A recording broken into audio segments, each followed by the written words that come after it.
What is going on, ladies and gentlemen? We are back here again, college football talk with the coaches. And today, guys, a lot to talk about, guys. We're going to be talking about, well, first of all, we have to react to the college football rankings. That's going to be one of the first things we talk about. Of course, Coach Shawn is here. He's here. So we definitely got to catch up with Coach Shawn. Yes. You guys missed him as well. Coach Smook to my left. Of course, I am Coach Jay. What is going on, ladies and gentlemen? Yeah, so like I said, guys, a lot to talk about. College football rankings. Of course, we got to start talking about the Heisman brewing. And, of course, we got to talk about some of the weekly matchups and just overall some of the biggest news and outlets what's going on with college football. So, guys, what's going on with you guys? Coach Shawn, I'll start with you because you were here on Monday. What's going on with you? Man, nothing much, man. Nothing much. Back in the house, man. Caught the little rankings or whatever. Kind of like how I figured it was gonna go. Kind of make me feel like they're trying to set it up for some BS. You know what I mean? But we ready to riot. That's all I'm gonna say. Roll Tide. Coach Smook, as always, what's going on with you?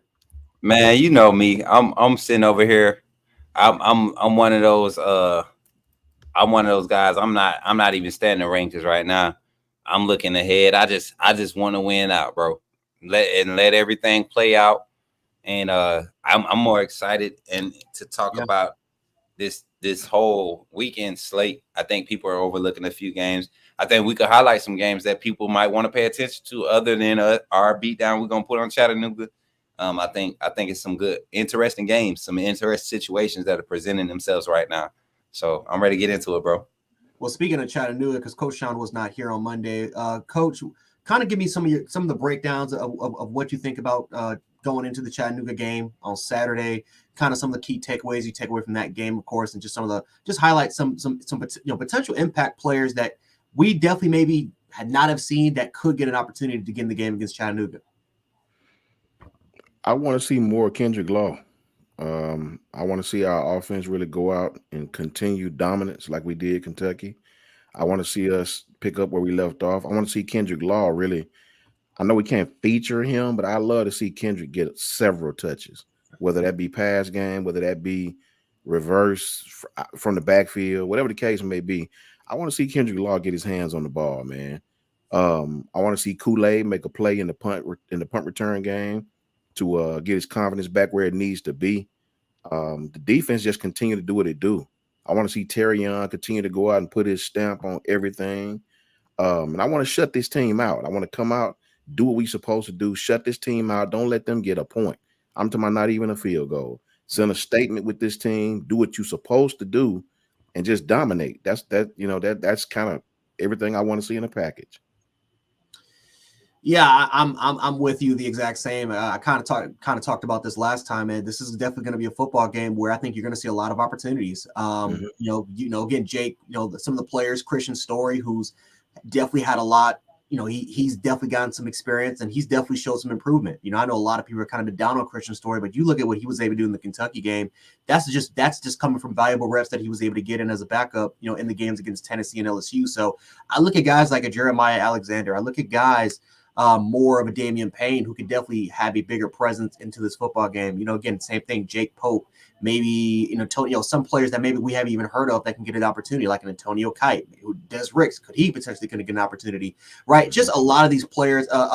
Keon, definitely a Keeley, who's been on special teams and has been contributing and working hard.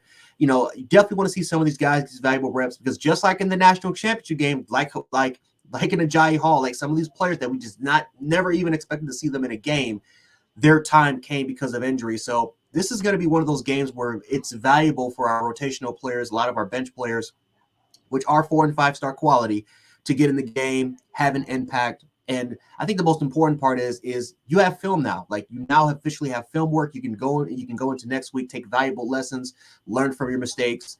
And when their time is potentially called again, their time is called again. One player that I definitely believe is we're definitely going to see that he's going to make an impact. I look for Justice Haynes. I think Justice Haynes, a lot of people want Justice Haynes. A lot of people are going to get him because he should be getting his carries hopefully by halftime, to a point where him and Ty Simpson can once again work together and just form that perfect synergy with each other in the backfield. So that's kind of what I have with that. Coach Smook, you want to talk about some things maybe to talk about last time before we kind of transition? I mean, I'm more so. I heard you guys call out a lot of our starters. You know, Arnold, guys that have been just consistent for us this week, but I mean this season. But I'm looking more so towards that second group, man. I really want Ty Simpson to have a chance with this first group, offensive line, this first group lineup.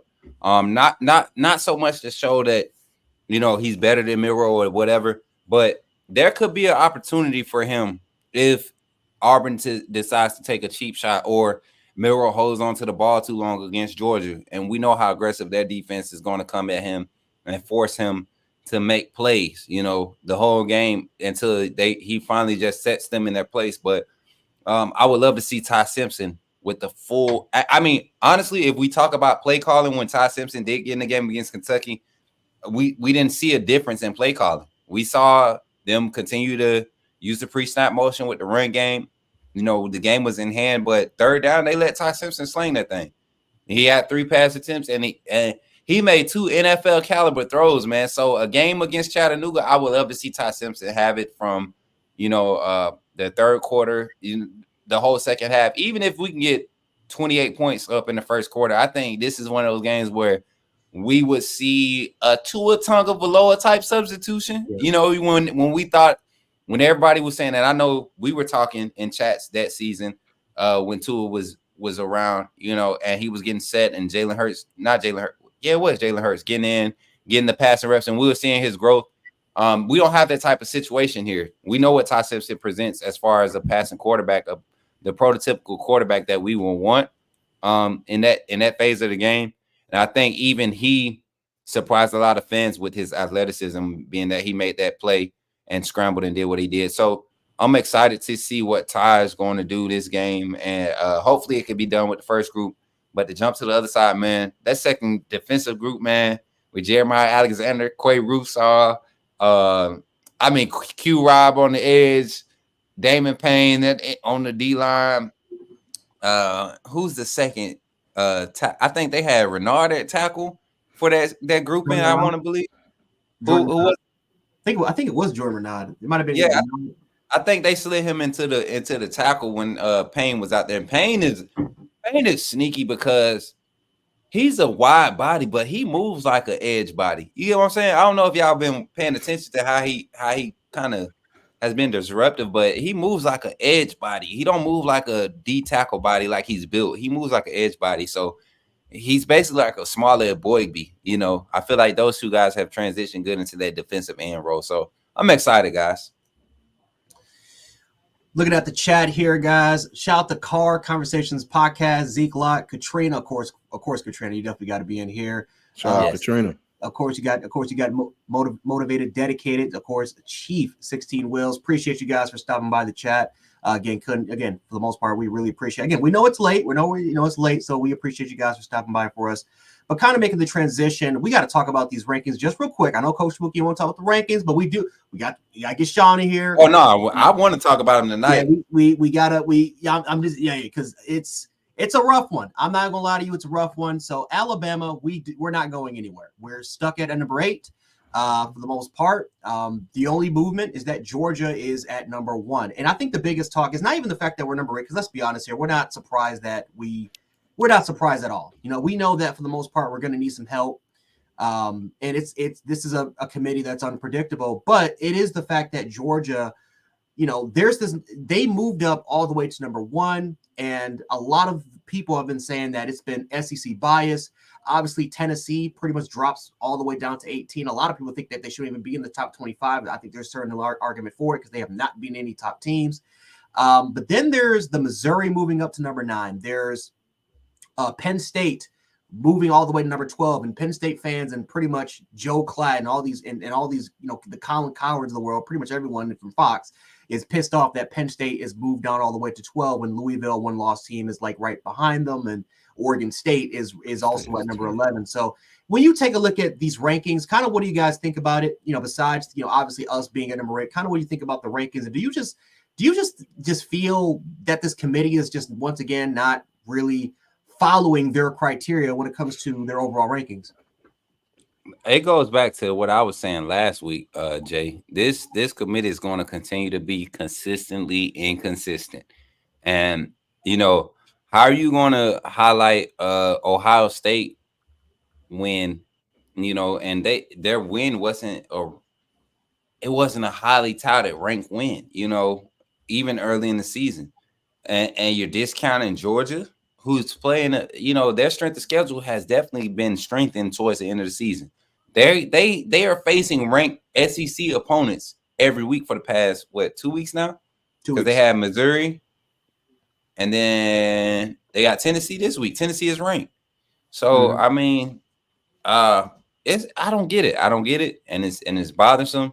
Definitely a disrespect to the SEC. Georgia has definitely been the most consistent team as far as progressively getting better and maintaining their #1 status, defending champ status.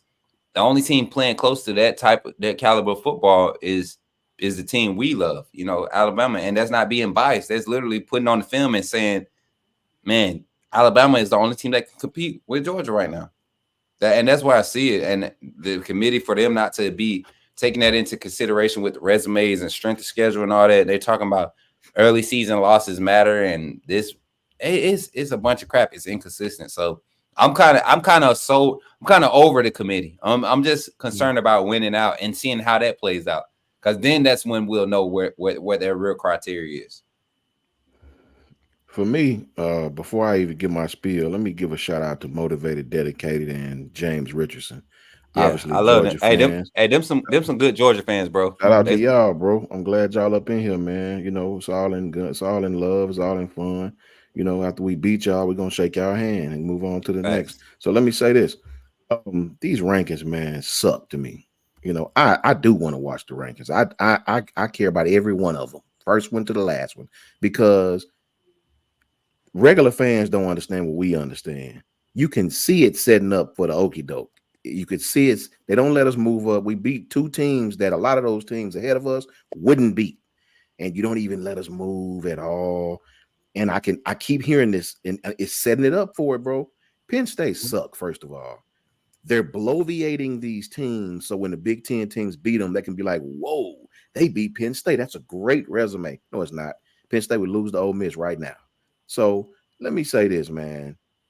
I just feel a headache coming on with these rankings, bro. They valuing these teams to me that Alabama would whip, straight up whip right now. And I get it. I'd rather see Texas in front of Oregon. I just rather see Texas in front of Oregon, me personally, because that'll make our value. We played them, right? We could have played Hubba Bubba University in the first couple of weeks. We chose to play Texas, and we're getting penalized for it, right? These guys beat us barely at home in the second week of the season, right? So it's like, what I don't understand what pattern these guys are taking. And I feel like this every year. It's like the more I listen to the committee, the dumber I get. Yeah. Right? Oh my God, Sean. I'm Straight sorry up, to cut man. you off. I felt like that earlier today because I almost considered one of their takes. Yeah. And I was like, oh, that does make no. What No, the it hell am I talking about?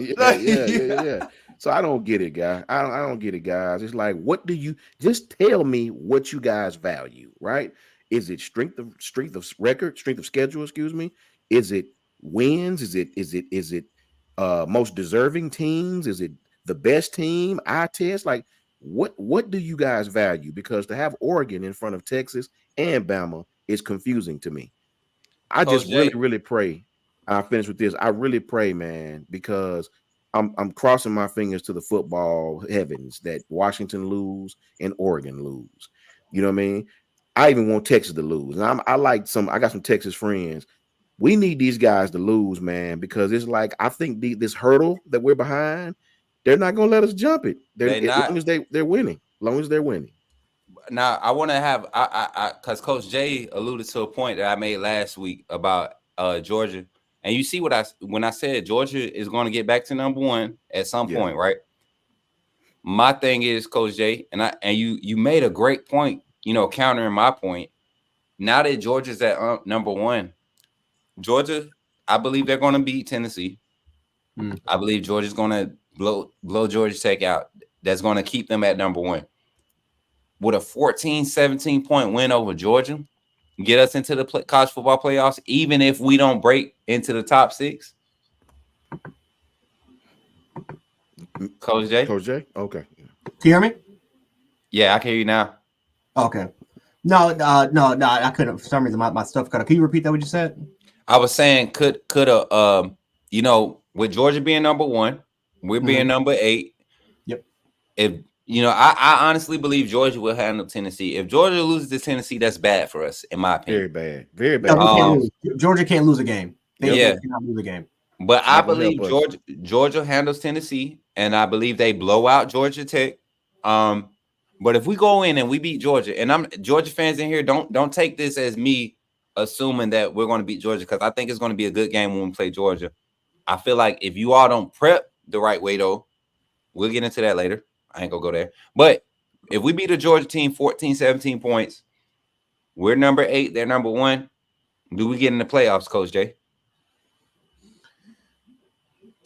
I'll say this: if we destroy Georgia, if we beat them by multiple touchdowns and the game isn't even close, it's not even, Bama's pretty much controlled it for all 4 quarters, I think yes, they would get in.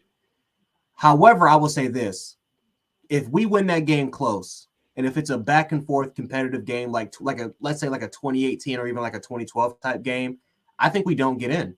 I think as long as Texas, because they're gonna hold. I'm telling like Coach Shawn's been saying. Sark, he did it today. Sark keeps reminding everyone about we beat Bama by 10. Alabama. Yep. We beat them by 10. We can we even controlled the clock for 7 minutes.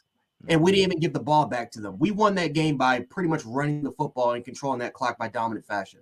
So he is going to hang that win over their head, because the whole point of strength of record is to pretty much predetermine if these teams were to get together, which team would survive. And they base team off of strength of record. Well, this is one of those rare occasions where the result happened. The result already happened. And unless we're in a tricky situation where you have a 2-loss team, or a non-division type champion, for the most part, it's, they're not going to get in. Like I always keep even a couple years ago when we beat Georgia for the SEC championship game and Georgia was still let in. If Oklahoma State would have won that game against Baylor, they would have gotten over Georgia. Exactly. And we would have been the national champion. That's where my confidence lies, Jay. That's where my confidence lies. When the obvious starts to present themselves, rivalry and conference championship weekend. When that's to me, that's when the obvious presents itself. And if you're going to put any weight on any game in the season, that conference championship game should matter. Especially when you're talking about an undefeated Georgia and a 1-loss Alabama. If Alabama can pull off that win, and you're talking about, and I'm assuming that Georgia's going to stay at number 1. I don't think Ohio State has a chance to jump Georgia anymore, or Michigan. I don't think, even if their game is a tight game, I don't think neither one of those teams have. The loser of that game is out. They're out. Yeah, they have to be. There's no way you take a 1-loss Ohio State team who has not played but one ranked team this whole season. No, Michigan's only played one ranked team because they played. Michigan played. Was it Penn State? That was their only ranked game. So if Michigan goes in and lose to Ohio State, they can't even be top 8. They don't get our position. They go to 9 because you just moved Missouri up for losing to number 2 Georgia. So you take Ohio State to number 9. You move us up to 6 coming into the conference play. We beat Georgia.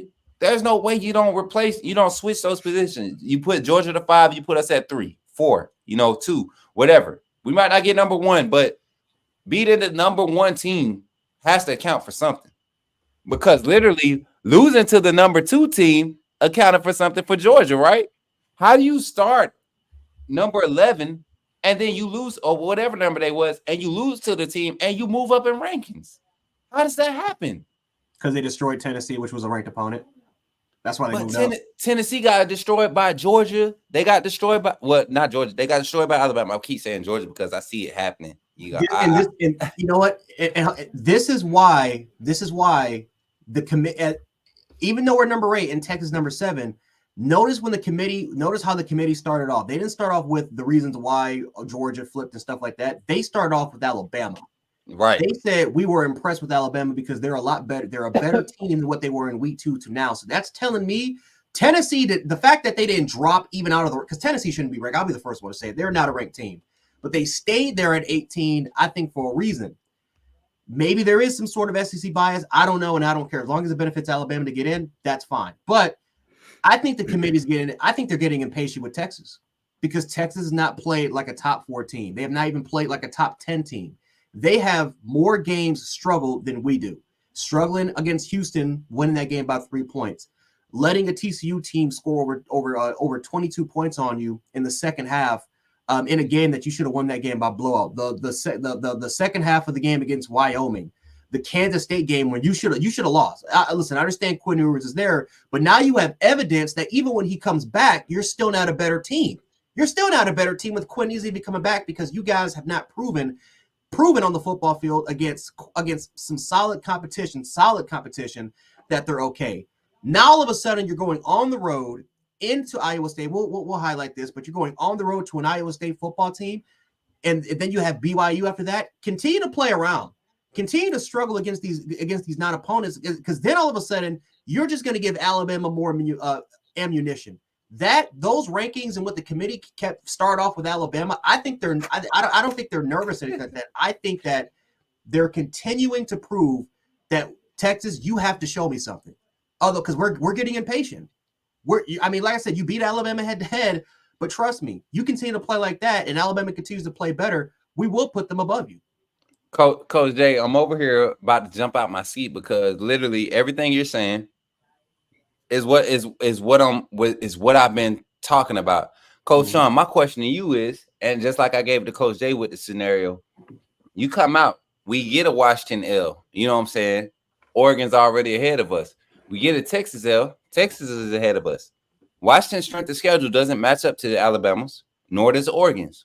Only Oregon opponent that's been ranked, they lost to Washington. So if they come back around and win, we win out ours against Georgia, #1 team. Ohio State or Michigan lose. Either one of them lose. I think, like you said, Coach Jay, they out.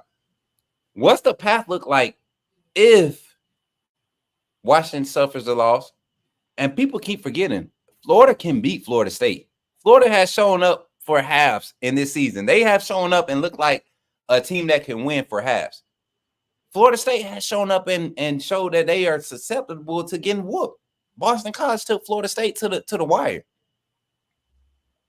What happens if Florida State loses this weekend? Does that clear the path for us even more, Coach Shawn? Oh, they're done. You know what, bro? I'm not as optimistic as y'all, man.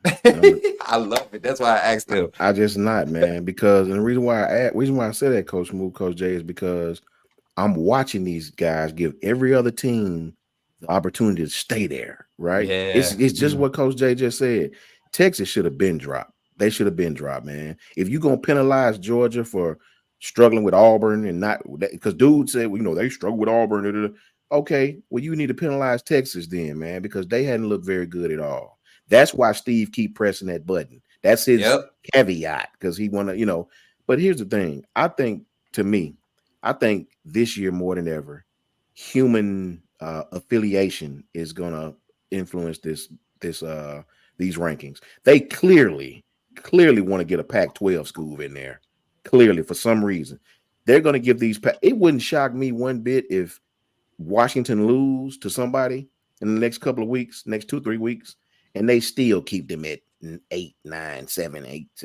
I mean, that it doesn't shock me at all. And don't forget, last year, I know we had 2 losses, and that might be the reason why Ohio State really got in. Ohio State and Michigan played last year. I think Michigan was 2 and Ohio State was 4 or 5 or whatever it was. They played Michigan win, and Ohio State still didn't drop. Like if I remember, they stayed in the same place.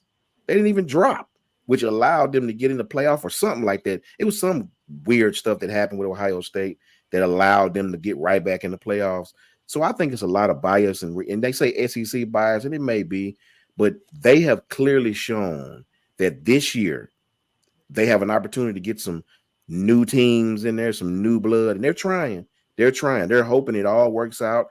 I personally believe that Texas is going to have to lose because I think that the committee fear the vitriol of the fan base of the Texas fans. I really do. I believe they fear that. I don't think they want that problem.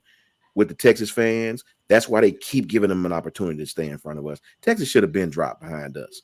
They should have been dropped behind us. So to keep them right there, and I sort of got discouraged after this win. I said, okay, they should have boosted us up after the LSU win. They didn't. Okay, fine. We go out and dominate Kentucky. Move us up, man. They didn't even let us move. So that tells me, what do you value? Do you value the head? And he kept speaking on head to head. Well, head to head's got to matter. Okay, cool. Head to head got to matter. But what balances it out when the team who won head to head isn't playing well? I say again, Kyler Murray, Oklahoma 2018. Texas exactly. Jesus Christ, they whooped them. And then Texas wasn't playing well toward the end of the season, sort of similar to this year. They played again in the Big 12 championship, and Oklahoma waxed them, man. So just because a team beat you in week 2 does not mean they're better than you at the end of the season. You know what else, Coach Shawn, before Coach Jay go, if you don't mind? No, go ahead. This Oregon team, I feel like they getting too much hype too. But they have some matchups ahead of them that I feel like they can really drop the ball on. I mean, Washington. I didn't mean to say Oregon, but Washington. Oregon State is going to get them guys a game this weekend. DJ Ungulele and that offense. Oregon's defense presents opportunities for this type of team.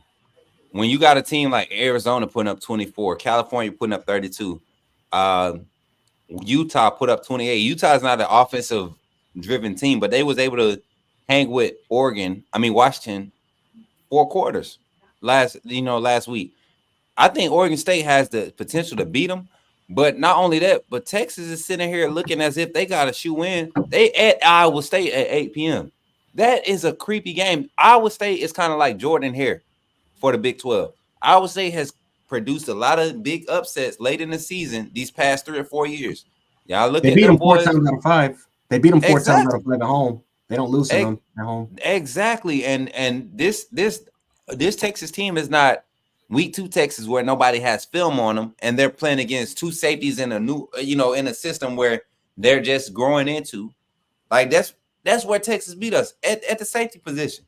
You take away the play they got on Caleb Downs, we literally end that game. And you give us the 2 scores that you call back, we win that game. Yep. So Texas didn't beat us, we beat ourselves. Don't we got forget 14 that, like points said. called. That's a whole fact. Like Coach Smook said, 2 scores, man. Make my 14 points that they called. You get what I'm saying? 14 points that they took away from us is literally the difference. Even if you keep the penalties outside of those scores you took away from us, we win by 4. That team was not better than us. We beat ourselves. And then for them to come into T-Town and do it, yeah, I get you want to say that, but look at what they had. Look at their roster compared to ours. The amount of senior leadership. They should have beat us by 16, 18.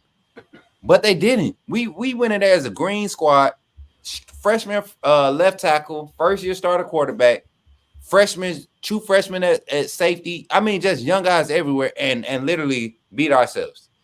This committee better open their doggone eyes before I pull up. You know what I'm saying? I do. Yeah, that's good. I do. That's gonna be the tough part. That is definitely the question, Coach Jay, before you go. Is that true what Ashley A. Parrish said? The championship game is out west this year. They're giving the games are going to be in the Fiesta Bowl and the Rose Bowl. Those are the playoff games, and I think the championship game, I think it's going to be in I believe in San Fran somewhere or Kendall. I forgot. It's in the West though. It's in the West though. We are not having any. Yeah, all the games are going to be out west. Yeah, that's coincidence, awful, bro. Yeah, facts. Is that a coincidence? Yeah, it's just it's kind of ridiculous. But no, I kind of was Coach Smook was kind of looking up the location. Now, I agree with you. Oregon being at number 6 is an absolute travesty. And the reason why they're at number 6 is because they said that they're the most consistent football team. They're the most consistent. They've been dominating a lot of the competition. But then you take a look at Oregon's schedule. Again, they only one team that they beat is ranked, and that's Utah. The other team that they played was Washington, which they lost. Every other team that they played against, for the most part, Oregon, for the most, I mean, they're not ranked. Matter of fact, a lot of those schools are not even within the top 50 in the country. Right. So it's just for me, this is why I hate AP rankings. I hate AP rankings because the College Ball Playoff Committee clearly showed that they just base off their ranking. They're based off. That's all they looking at off the AP poll. They base it off the coaches poll, US Today, and the AP rankings, and they just form that together. Again, guys, the committee is too afraid. And it's funny because if you look at the top 10, teams barely move up and down, but then you go to the teens all the way to the 20s, teams are jumping up 5, 6, 7 slots. Teams are moving down 5, 6, 7 slots after a loss. And then all of a sudden, do you see the arrogance and the hypocrisy when it comes to their criteria? Like, again, why, listen, I'll be the first one to say Tennessee should not be a ranked football squadron. Why did they only drop by 5 slots after getting embarrassed? But yet you have a team like Liberty, Tulane is not moving up, or even James Madison. James Madison, you got 2 undefeated teams that are not even going to be in the part of the conversation. North Carolina, I mean, they had some of the most embarrassing losses, 2 of the most embarrassing losses in the country, yet they only, 23 is absolutely ridiculous. So, no, it's just one of those things. I'm with Coach Smook at this point. We just got to play it out and just see what happens at the end of the day. That's it, Jay. Nothing you can do. It's just nothing you can do. You just got to play it out. It's just nothing you can do at the end of the day. That's it, Jay. And as Bama fans, and not as Bama fans, not to get into this moral victory stuff, but we just have to live with the fact this has happened in the past with the BCS. It's been teams that were undefeated that we feel like could have competed for that 1 or 2 position. But when you talking about playoffs, man, you want the 4 best teams, And if last year I didn't mind Bama not making it because you got 2 losses. You're not a conference champion. You got 2 losses. You may look like the best team against in the Iron Bowl against Auburn, but you didn't. You can't have 2 losses and try to make a case without a conference championship. That's just me. But this year, knowing that we're playing for a conference title, I feel like we definitely deserve some more respect. But to get to where those games are being played this year, you got the Rose Bowl, which is in California. That's one of the semifinals. Then you got the Sugar Bowl, which is in New Orleans. So y'all know we go to New Orleans and we have our time. We love the Superdome. But to have the national championship in Houston, Texas, that's weird as crap to me. How do you take the Natty to Houston? NRG Stadium is nice, but how do you go to, what I'm saying? Like, you got so many other venues. How do we get the years where we trending? How do we get these trash these trash locations? Even when the years they sent us to Arizona was like the matchups was trash. It just continues to show you that this human bias in this committee is not making the college football playoffs look like what it was designed to look like, getting the 4 best teams. And that's exactly, and that's but also that's my reason why I feel like they won't keep Alabama out. You look at how the ratings are when Alabama is in the playoffs. Last year was the lowest ratings since Alabama missed the playoffs. And guess what they talked about the whole playoffs? Alabama. You're right. It may make Georgia fans mad, but if you're a real football fan, like seriously, Georgia fans, no disrespect, but if you are real and be real with yourself, when they said it, when we didn't make it and they let Ohio State in, all they talked about every day was why Alabama wasn't in. Would Alabama be a better competition? Would Alabama? Yeah. I brought my cup for a reason tonight, y'all. I told my bros backstage it was one of them nights because these college football rankings don't make sense, so I just been sipping to it. Let me say this too, and I like to engage with the chat guys, and it's never disrespectful. We always have a good time going back and forth. Oh yeah, But I want to be real. See, for me, my guys will tell you I have a saying, and it's called the truth is in the details. Right? You'll never lie to yourself if you always remember about everything in life. The truth is in the details of it. And here's a detail for all you Georgia fans. Yes, y'all are 2-time national champions. Us Bama fans know how hard it is to win a national championship, so we respect it, bro. Don't think just because we go back and forth with y'all, we don't respect it. We respect Georgia. Winning is hard, especially when everybody gunning for you, right? But we done won 6 of them things, bro. 6 of them in like the last 12 years or so. And remember this, my partner's son played at y'all school. I ain't gonna call his name. He told me, I asked him, I think I said his name on the last live, but you did by accident. But yeah, his son played there. And let me tell you a little nugget that I can say. Your team, whether your fans want to be honest about this or not, your team knows what that crimson and white gonna bring, because they was all huddled up in the hotel watching Alabama's football game. And I remember last year when we didn't make it, it was Jamari Sawyer or whatever his name was. Sawyer. He had played center, I think graduated. He said on one of the social media platforms, he didn't say Bama. He said when the team from Tuscaloosa didn't make it, I knew we was gonna win. So you can say what you want to say, but your team know who their competition is. Your team didn't play us last year. Your team is 1-5 in the last 6 years, 6 times we played y'all. You can lie to yourself all you want. You can beat your chest about being national champions. We respect it. But you better believe one thing, Georgia fans. It's one team out there that Kirby Smart knows that he got to deal with this year, and it's them Crimson Tide boys. That's just the honest God knows truth. Same way we know we're going to deal with y'all. Please know that. Yeah, and I can't. And like I said, guys, it's not that long because next week is every week, and then boom, SEC championship game is going to be right there this weekend.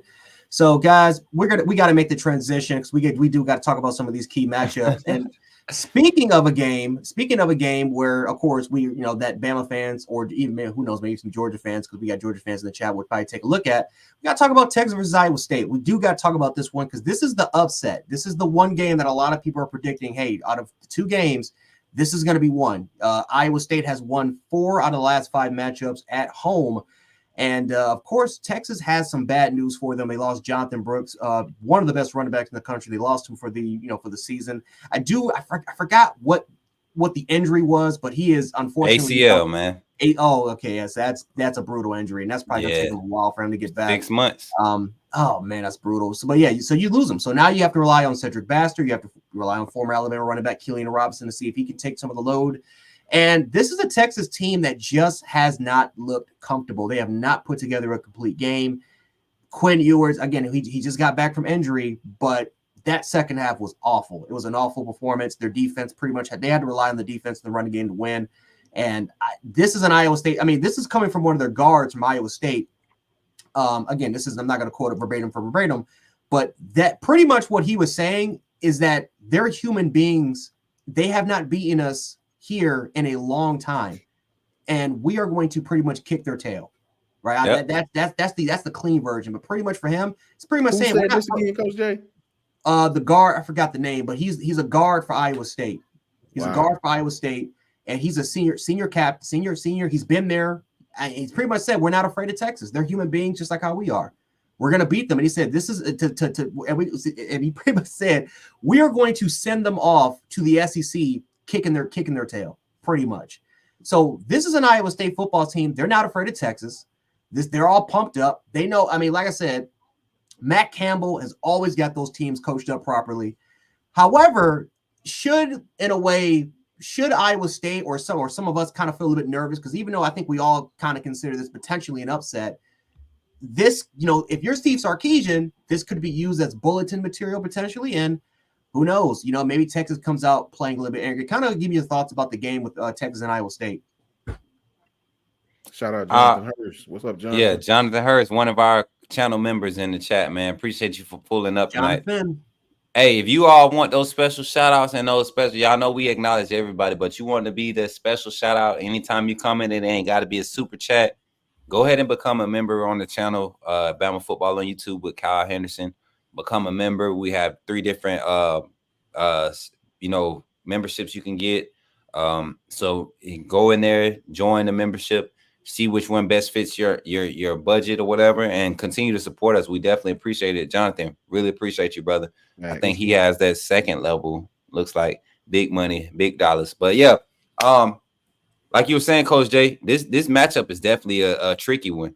Iowa State, like I said, historically have always been a tricky defensive team. They've always been able to scheme guys and put them in good positions to be effective. And even when their offense has been trash, their defense is what has kept them in the game. What I think they present though is the ability to get the Quinn Ewers.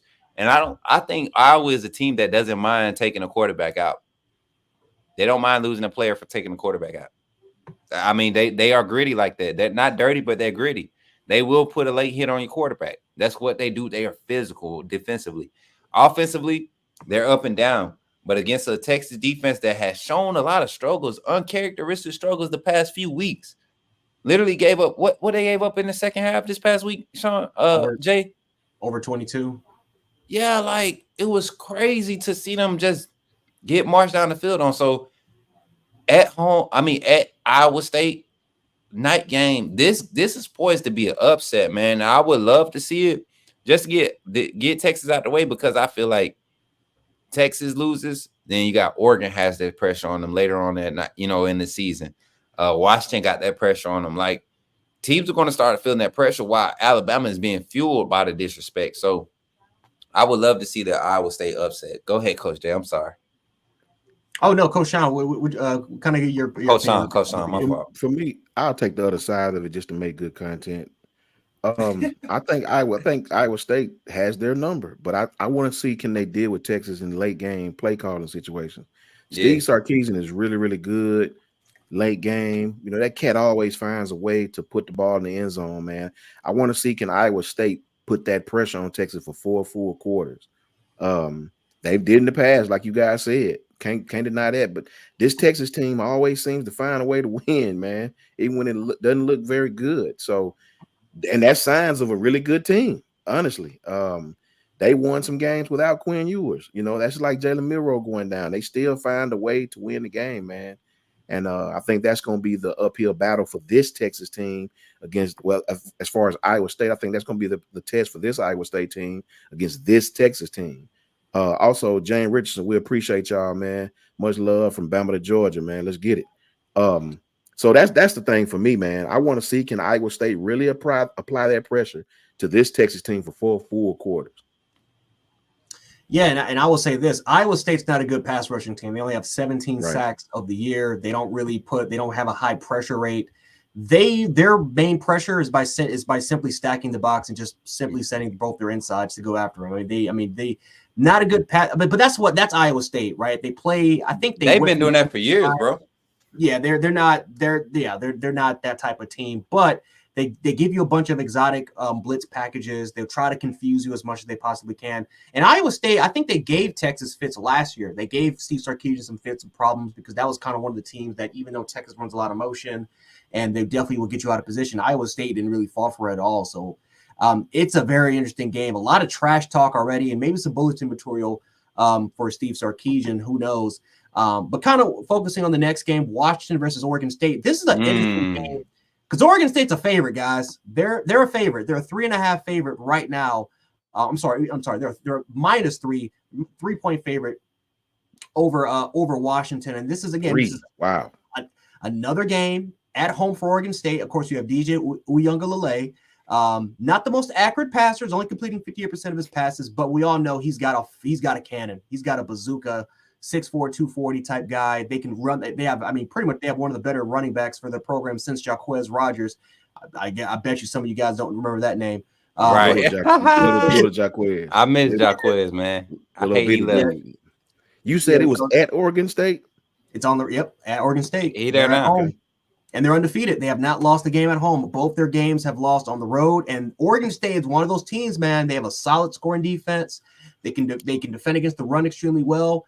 And they're physical up front. These are one of these. They can match Washington up front. So, a very interesting game. But this is really the first game where a top-ranked opponent is an underdog. They're the underdog going into this game. So, kind of give me your thoughts about this game, because this is one of these games where if Washington lose, could very well be their death sentence. Kind of, Coach Shawn, we'll start with you. What do you think about this game so far going into Saturday?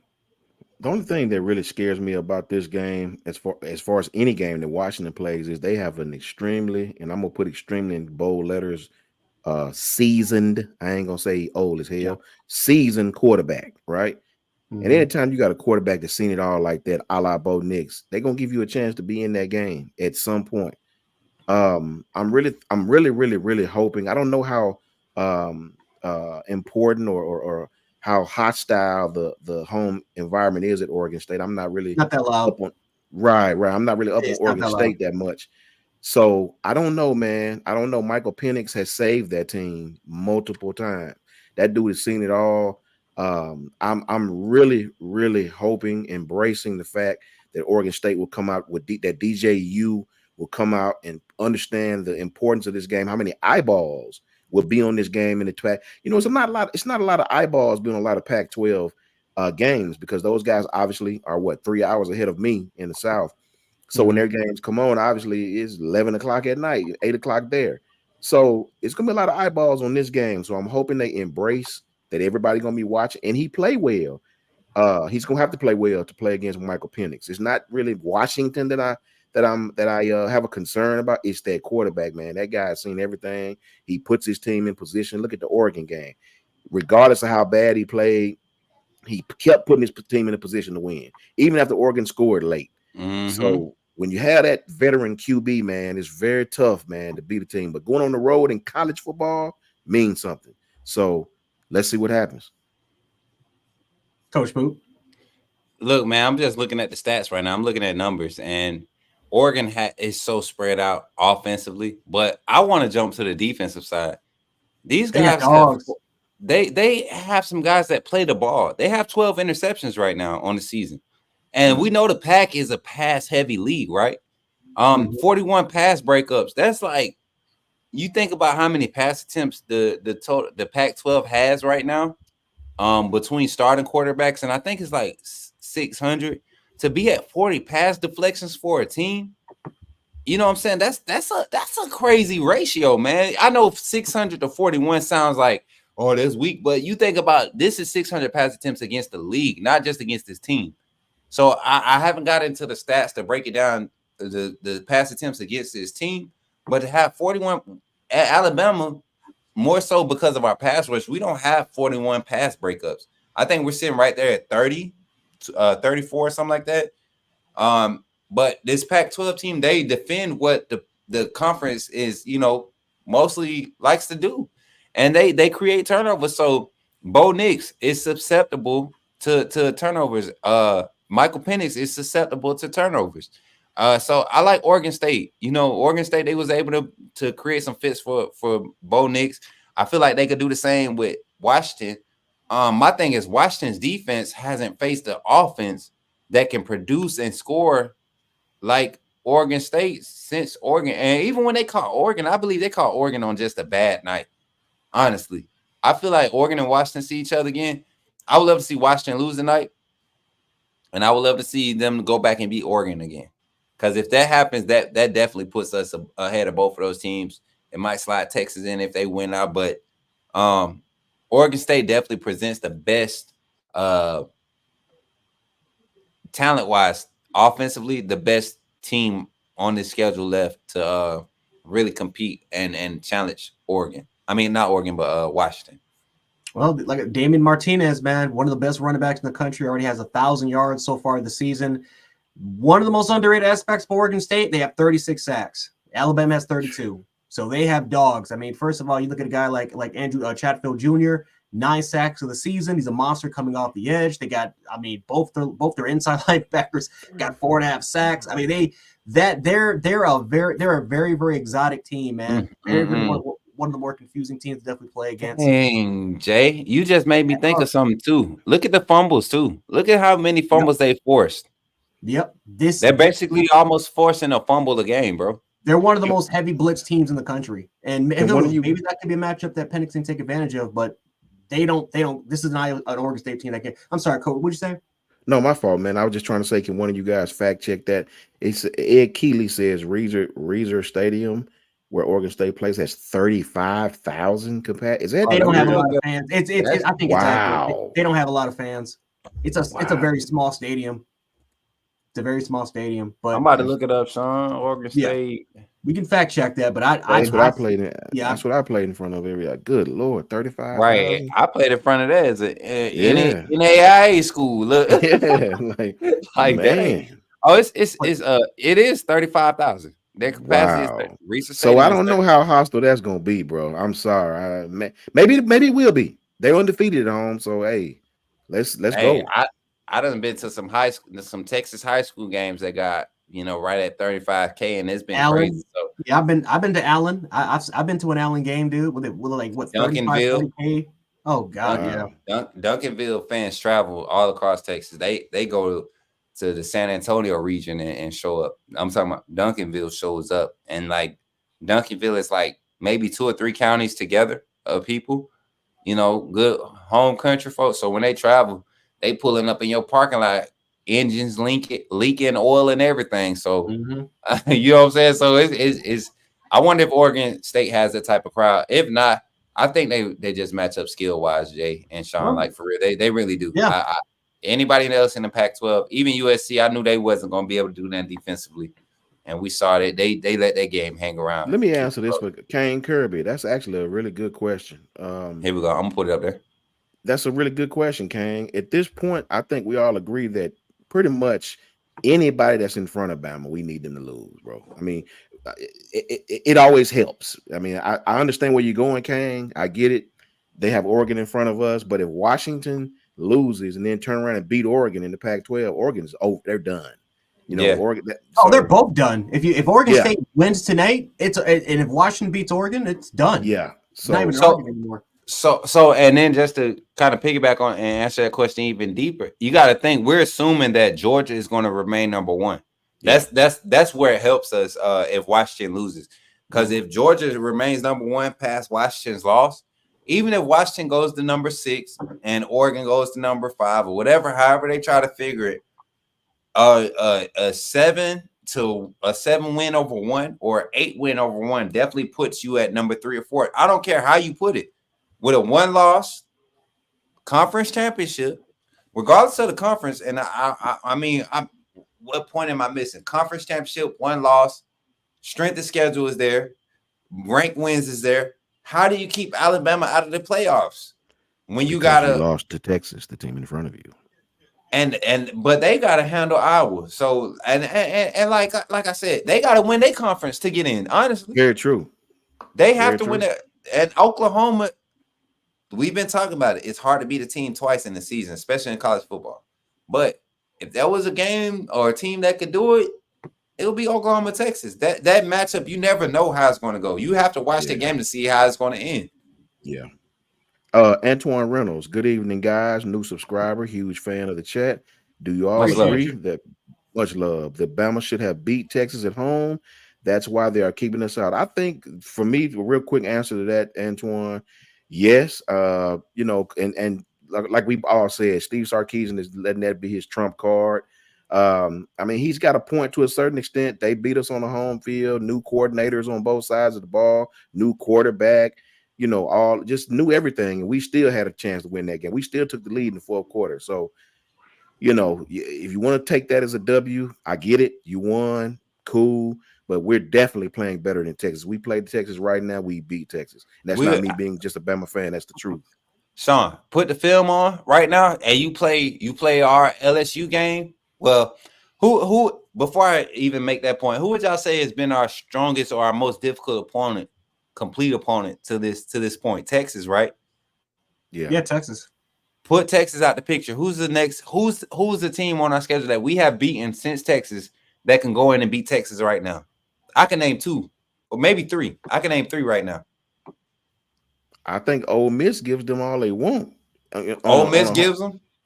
LSU gonna give them everything they want because Jaden Daniels in their offense really can create fits with the lack on their defense. Jaden Daniels is a generational talent. He's proven it. He proved it against us. Even though we knocked him out, Jaden Daniels still had what you would want from your starting quarterback type of game, a Heisman contender type of game, statistically. Yeah. And then I honestly think, and this is just me personally, and I'm not being a fan, but I think a team like Mississippi State or Kentucky, they come in and they figure out and they find something that they can lean on to be effective. This Texas defense has been susceptible to the weakest of offenses. You talking about Rice hung with Texas for a whole three quarters. It was almost 3.5 quarters. Wasn't it, Coach J was watching that game that weekend? Mm-hmm. I mean, like, this Texas team is not the Texas team that beat us. And even the Texas team that beat us, they didn't beat us. We beat ourselves. You give us them 14 points. You give us them 14 points, we win. You don't take away them 2 scores, we win. My boy Jonathan Hurst said he lost me on the last one. What last one? Lost you on what last one? He probably talking about when you said Mississippi State and Kentucky would beat Texas. Mississippi State. I'm pushing it there, but definitely Kentucky. The way they play, they beat Arizona, and every committee member wants to value Arizona. I get what you're saying. Arizona. Yeah, I'm pushing it with Mississippi State because I'm talking as like we had questions about our team last year. Which team gonna show up? Mississippi State, Will Rogers and their offense, back with Mike Leach, they're not in the position that air raid offense with Will Rogers was definitely more successful than this pro style that they tried to force on that Mississippi State offense this year. That's been the Coach difference. Smook, I think the fans are when you say Texas, they keep thinking back to the Texas Week 2 Texas. We talking But about they're Texas not today. Right. They without Jonathan Brooks, without with a messed up. If Alabama lined up against Texas today, like you said, Coach Shawn, we blowing them out. I really feel like we could take Texas and put them in a game where we started off like we started off against Kentucky, Coach Jay. I really do. Well, you know what the funny part is, if neither Texas or Alabama doesn't make the playoffs, we're playing each other in the Sugar Bowl. So that's and then we're assuming if Texas goes out, and so we could have revenge against them sooner or later if we both don't make it in. But kind of going into like the last game before we kind of start talking about real quickly about Heisman Trophy voting, because man, these I've never seen the Heisman flip like it is. It's been insane. But Georgia, Tennessee, real quick. Georgia's actually surprisingly they're -10 favorite. I have no idea why. I have no idea why that line isn't bigger. Maybe it will be bigger by Saturday. But -10, Georgia, Tennessee. What do you guys kind of think about that game? Let me say this about that game. Go Georgia, in a perfect world, which this world ain't perfect, but Georgia should go in there and dominate Tennessee. For all the Georgia fans, don't think I'm saying you're gonna get upset. That's clearly not what I'm saying. Georgia should walk into Knoxville and dominate that team, and I hope you do. I'm not a Tennessee fan. My guys will tell you Tennessee is that scratch that you can't reach for me. You know what I'm saying? I don't like Tennessee, bro. So y'all should win that game. But let me explain. Let me say this. Tennessee lost, and they're probably going to be a little more focused. It's easy to look over. If you play ball, and the guys know you got a big game in 2 weeks, you got opponents stuck in between. You out there playing your heart out, but it's just not. You're just not there, right? So Tennessee, that loss is probably going to make them even more focused this week going into this game. They probably had one of their best practices this week because of Georgia. They're going to fight Georgia. I watched Auburn do some things and was a little ahead of y'all defense, honestly. If Auburn had even a lick of offense, y'all have been in trouble that game, brother. Talk to him, Sean. Because I'm just giving y'all facts. It's a blueprint to beat Georgia, and Auburn was following it to a T, right? They just couldn't capitalize because their offense is god terrible, right? So I think Tennessee is going to be laser focused this week, man. Now that doesn't mean they're going to win the game, right? But I think they're going to fight y'all for a little while. They're going to kind of like Missouri. They're going to give you a fight, and then Georgia's talent will take over, and that's just what it is, I believe. Not just their talent, man. That offense. It's not even Georgia's defense that scares me this season. Not even scares me. I respect that offense. Because when Brock Bowers went down, I saw some things route conceptually, that I was like, okay, Mike Bobo might have grown. They don't give Mike Bobo enough credit for what he's doing at Georgia. To lose a key element like Brock Bowers and still be able to maintain. Honestly, I feel like Carson Beck has grown the most.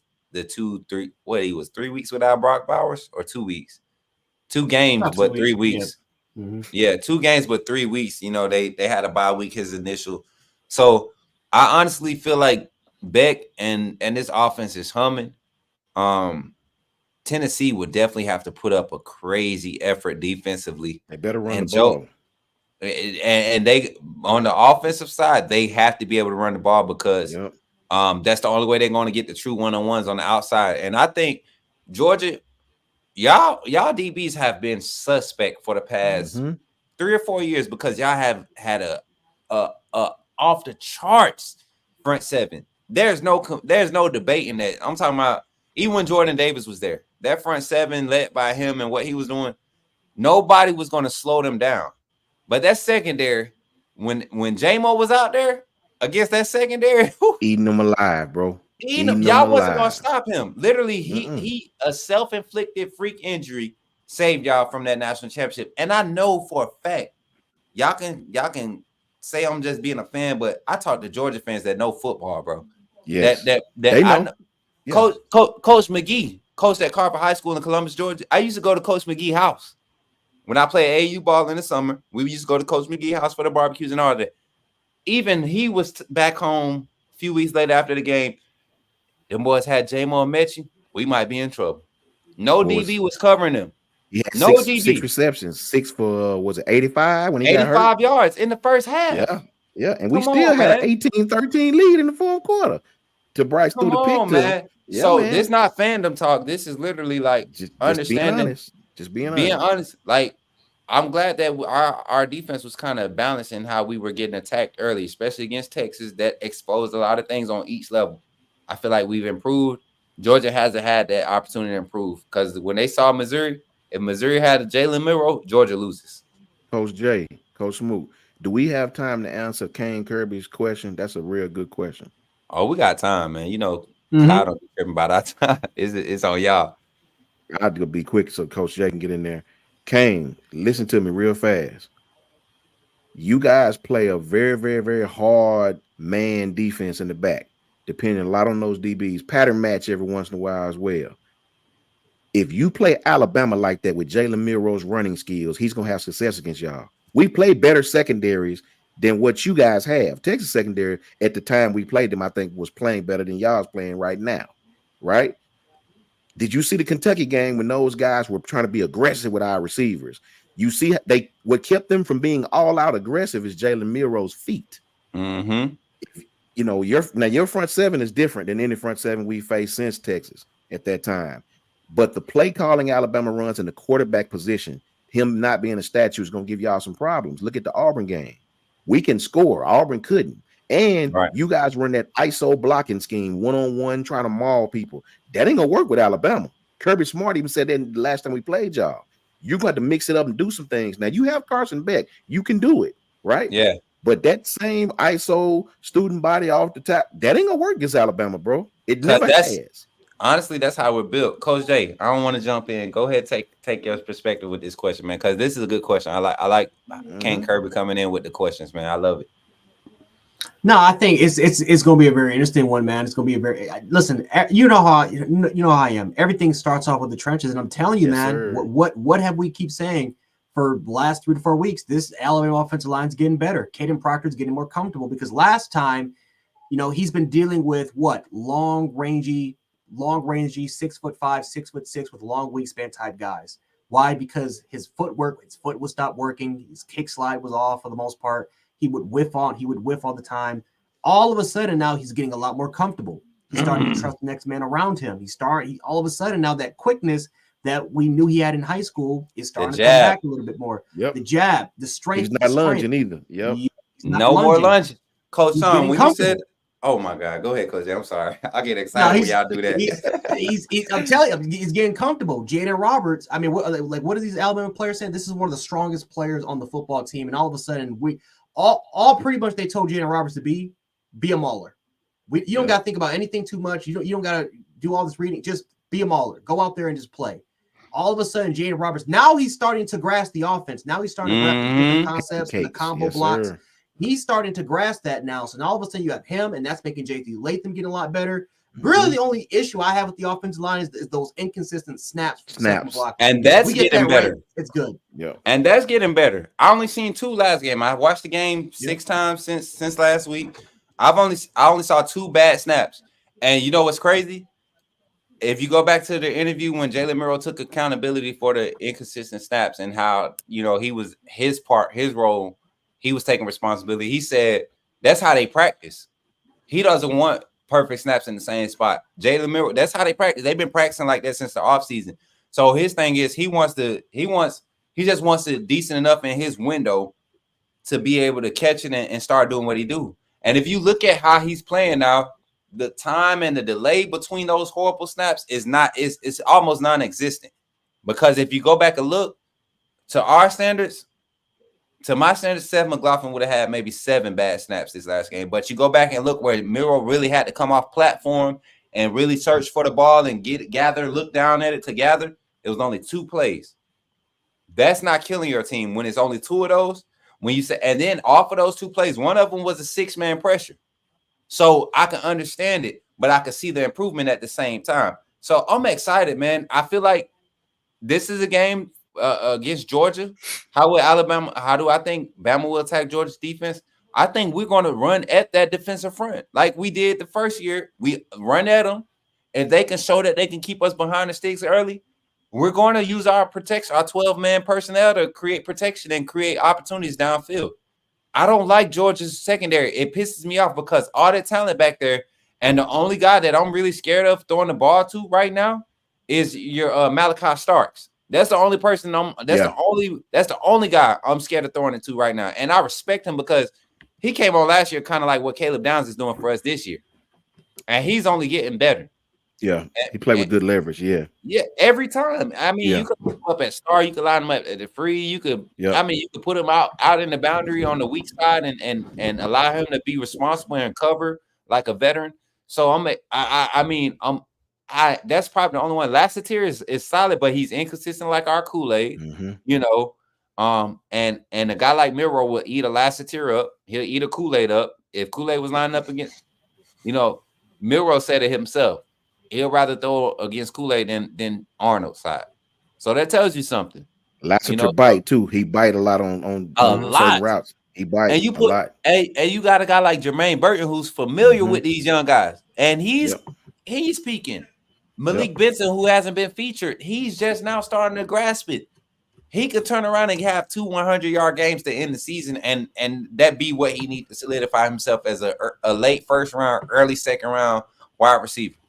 He was already. They also lost Jonathan Jamaz Johnson's gone, so now all of a sudden you got to these young linebackers, man. Like Jalen, you got. Yep.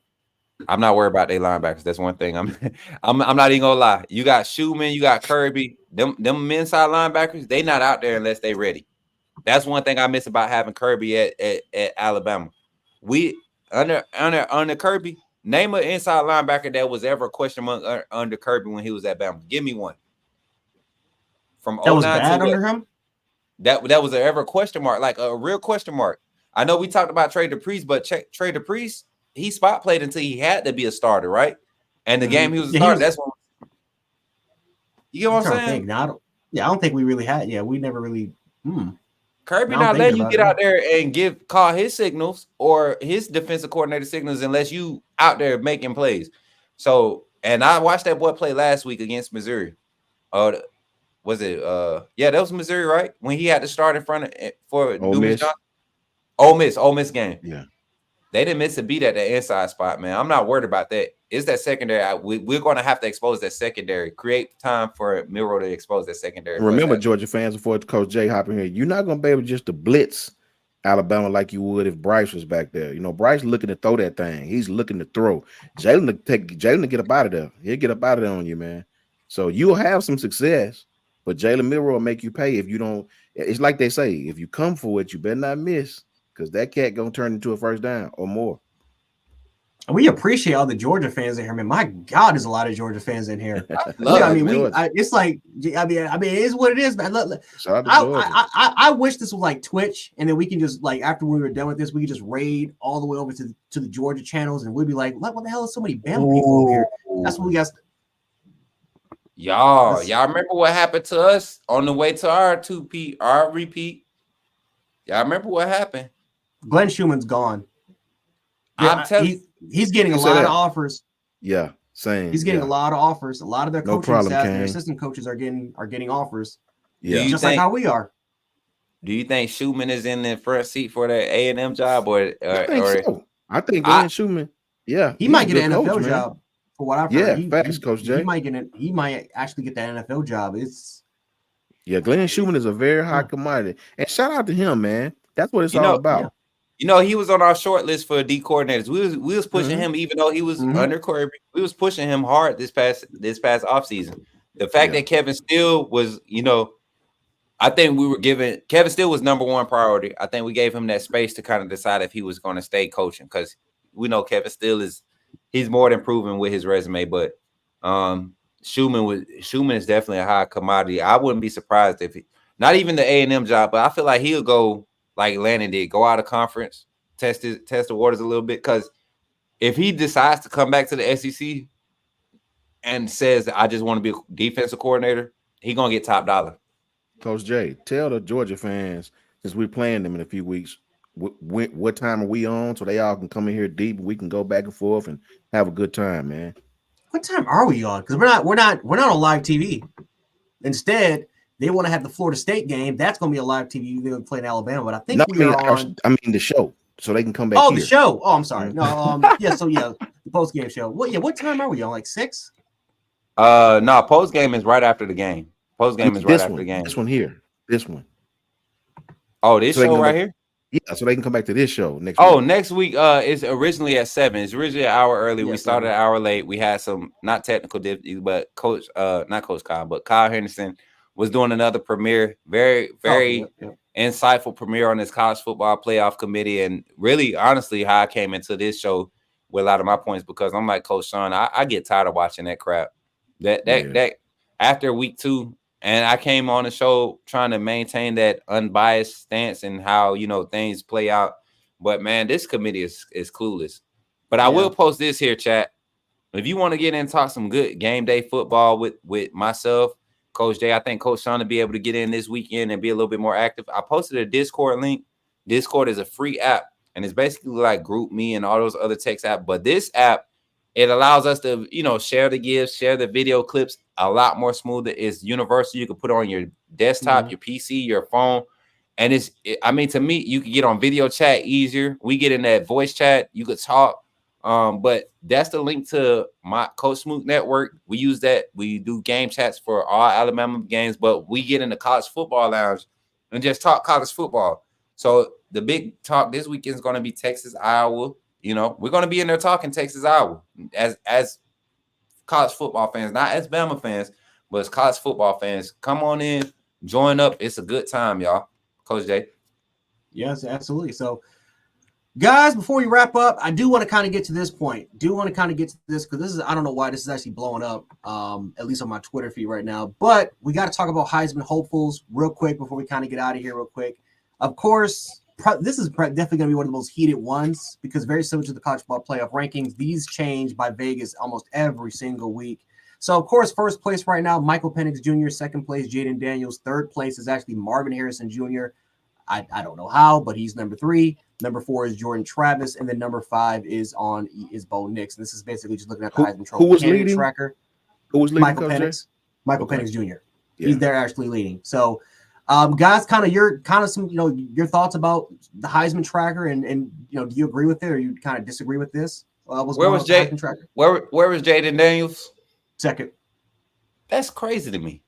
Yeah, Jaden Daniels to me has. I mean, I know Michael Penix has had some great games, and maybe it's just me not really being a Pac-12 guy, and I've seen him play, obviously, but I hadn't seen him play. If you feel what I'm saying, I've seen him play, but I hadn't seen him play. So Jaden Daniels has been the best. I mean, even better than Quinn. Jaden Daniels has been the best weapon we've went against all season. 2 years straight. 2 years straight, honestly. Yeah, he beat us in LSU. I don't see how you can give it to, you know, I can see where they're going to be sweet on Michael Penix for several reasons. Pac-12, the guy been there for 13 years, kind of like Bo Nix. I get it. But Jaden Daniels, to me, is the best quarterback in college football right now. I mean, men lie, women lie, but numbers don't in that regard. So, I don't know, man. Jaden Daniels a bust to me. Yeah, I mean, not is he only the best quarterback, but Jaden Daniels is the best college football player in college football right now today. Like, we were giving Bryce Young that same sentiment 2 years ago. Will Anderson at some point in time was getting that same sentiment. I think Jaden Daniels is the guy, when you have him on the field, he really is your team. And anytime, to me, that's your Heisman. Derrick Henry, when he won, he was our offense. Everything built off of Derrick Henry's success. Mark Ingram, when he won it, everything built off of his success. Bryce Young, everything built off of his success. So when you have a team where everything is built off of that one player's success, when you missing Jaden Daniels, you don't have LSU this year. You get what I'm saying? Michael Penix, he's not replaceable either, but Washington isn't a team that even presents a challenge without that type of quarterback. So I can see where they're giving him the slight edge. But at the end of the day, Jaden Daniels, he did it against us, man. We were top-ranked defense, top 25 at the time he saw us. Michael Penix ain't paid nobody near the top 25 as far as defensive ratings. So overall defensive ratings, I don't know, man. I'm starting to think stats don't even matter at this point. It's just about whoever could get the most media attention, whether it's rankings or, you know, best player here, that's who's going to start getting the hype and get the award. So Jaden Daniels definitely should be number one in that race. I absolutely hate this ranking for Michael Penix Jr. to be number one. I'm gonna tell you why. Can any of you guys name me the last time a Heisman Trophy winner struggled against a 1-win football team? Coach Jay, I didn't want to say it because I was going to close my computer and walk off, but that's crazy that they're even. You can't. That's good information. Nobody. Wow. You can't. There has not been one Heisman Trophy winner that has ever struggled against a 1-win football team like Michael Penix Jr. did. Mm-hmm. Everyone was talking about his impact and how he had his Heisman moment against Oregon. Well, what about the non-Heisman moment when he struggled badly against a poor Arizona State football squadron that has one win? That still to this day, one win at home in a night game situation, and they did not win because of you. They almost lost because of you. They won based off of their defense. They won because of a bogus pass interference call, which was picked up, which should have stayed. It was ridiculous to me. Again, I understand Michael Penix Jr. He is top 5 in almost every statistical quarterback category, leading the league in the country in passing yards. Completion percentage is one of the highest in the country. QBR, one of the highest in the country. Touchdown to interception ratio is definitely up there as well. But you're talking about the Pac-12 overall. I mean, it's a quarterback conference. DJ Uiagalelei is putting up great numbers. Bo Nix is putting up monster numbers. Caleb Williams, which isn't even in the conversation, is putting up just as many insane numbers as he's doing last year. Shedeur Sanders, top 5 in the nation right now in passing yards right now. So to me, Jaden Daniels is the clear guy. Number 2 behind him would be Bo Nix. I would put Bo Nix there only because he's been consistent every single game as far as his yard, he's played well. As far as production, Facts. QBR. He has, even the loss against Washington, he played a good enough game to still, if he would have won that game, it would have been a Heisman moment for Bo Nix. But Jaden Daniels, 350 passing yards, over 200 rushing yards, the first quarterback in NCAA history to ever do that. It's insane. Crazy, man. Putting up video game numbers, guys. He's on pace to doing something that one of the quarterback, ironically a Heisman, and Kyler Murray did, which was he's on pace for 4,000 yards and 1,000 yards rushing. Kyler Murray is the only quarterback to do that. Yep, yeah, and he's actually. But Jaden did it in the SEC. He did it in the SEC. They're gonna penalize him because his team. But the thing is, man, even in a down year in the SEC, you still have. I think we have 4 defenses ranked in the top 25. Jaden Daniels has seen 2 of those defenses and put up exceptional numbers against ours included. I was just looking at Michael Penix stats. How you have a Heisman winner that went 2 games with 0 passing touchdowns as a quarterback?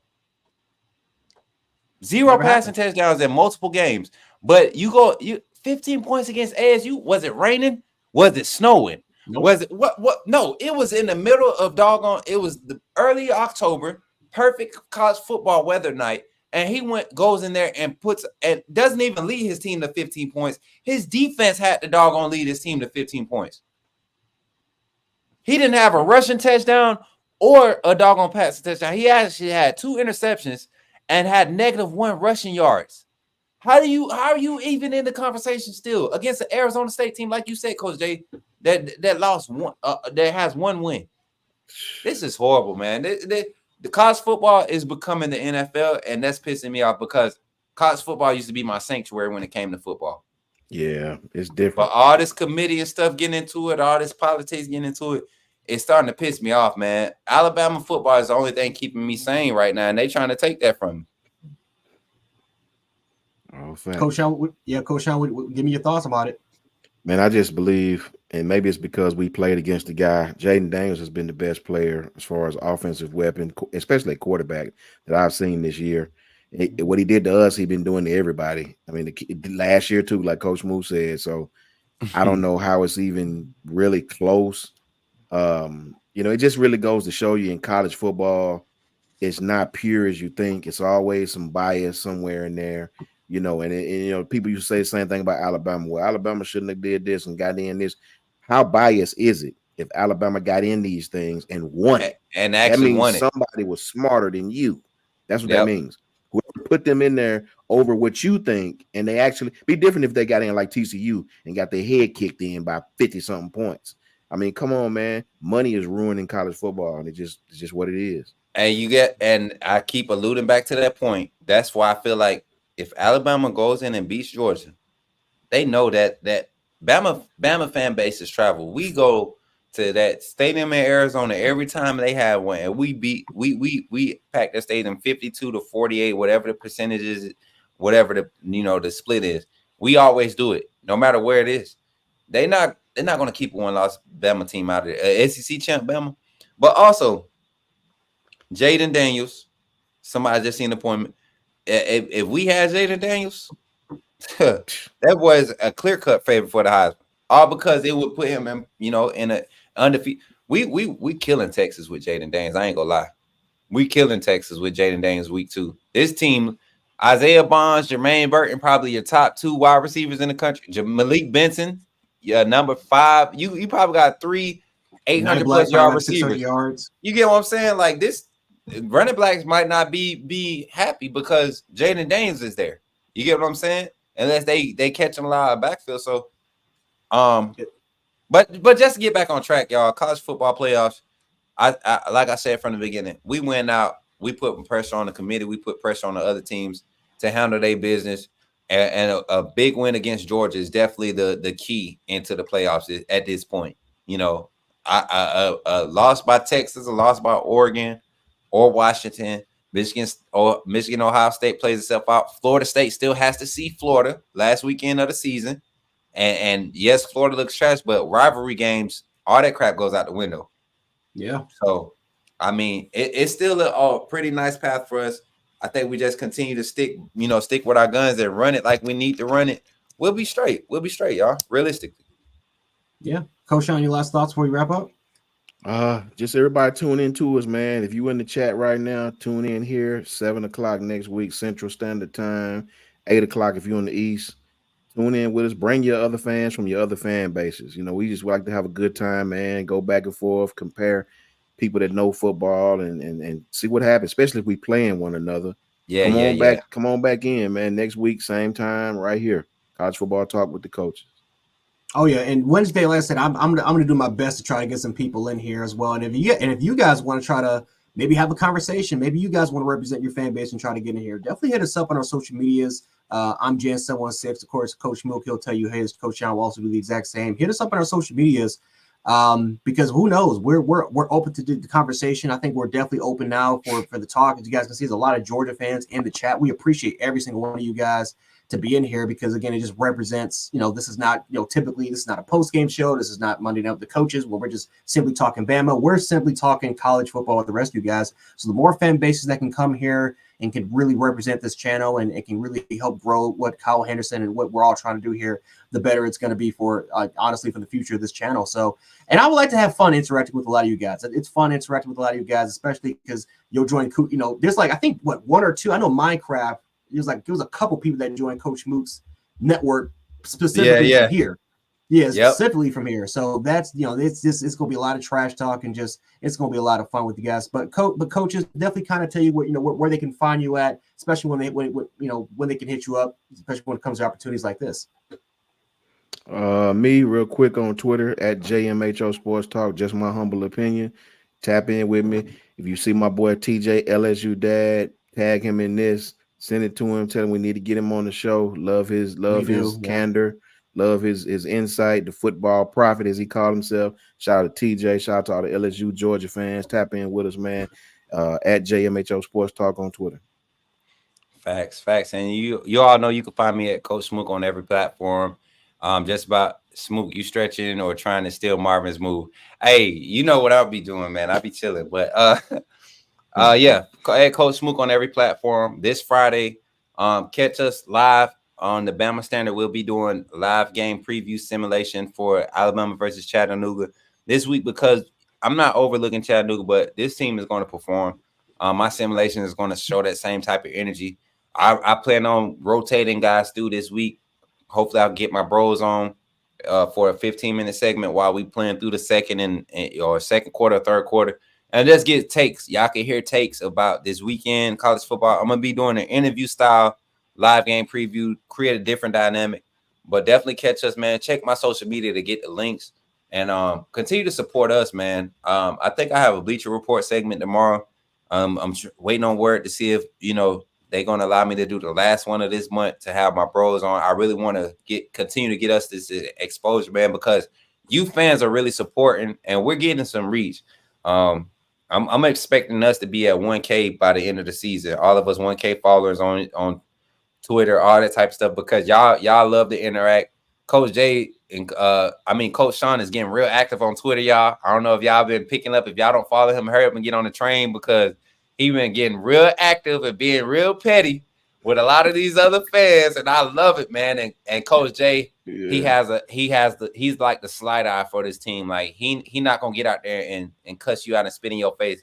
He gonna give you he gonna give me and Coach Shawn the ammunition to cuss you out and spit in your face. And I'll just show it. I'm a Coach Jay he throw it to you like this. Look, yeah. I love watching Coach Jay's rants when the Bills do bad. Oh, yes. It'd be awesome. I finally caught one. This weekend, bro. I'm telling you, it'd be awesome. So yeah, y'all just continue to support, man. We definitely appreciate y'all, and we all excited, man. This is genuine right here. And, it's very few people that I've been able to work with in the past year when it comes to this content and Alabama football coverage that I enjoy coming on camera and chilling with. Like, I feel like me and my bros, I know that we have never met in person, but I guarantee you when we do meet in person, y'all gonna see it. Y'all gonna see it. So just continue to support. We appreciate y'all, and roll tide, y'all. Shout out to Kyle Henderson. Yep, definitely shout out to Kyle Henderson. Oh, I forgot to introduce mine. Jan Sports, Jan 716. And like I said, those rants that you're hearing about, genuine rants from me. And Duke would tell you too. I don't know if Duke's in here, but he'll tell you. Yeah. Duke be hyping you up too. Yeah, he be getting me started, man, every single time. But guys, that's about it for the most part, guys. College football talk with the coaches. Catch us on the post game after the Chattanooga game. We'll be fresh right there, kind of give you our thoughts and our insights. And I'll try to do my best to watch it. I got to get the SEC Premium or the ESPN Plus crap because it won't be on live cable. So I'll do my best to try to do that so we can definitely catch up on it. But yeah, make sure to catch us on the post game. And then of course Monday night quarterback, and then Wednesday night as always football talk with the college football coaches. This is Jant Sports, Coach Smook, Coach Shawn. Roll Tide, and we'll catch you guys on the next one. Roll Tide. Now we gotta wait for the spinning wheel of doom.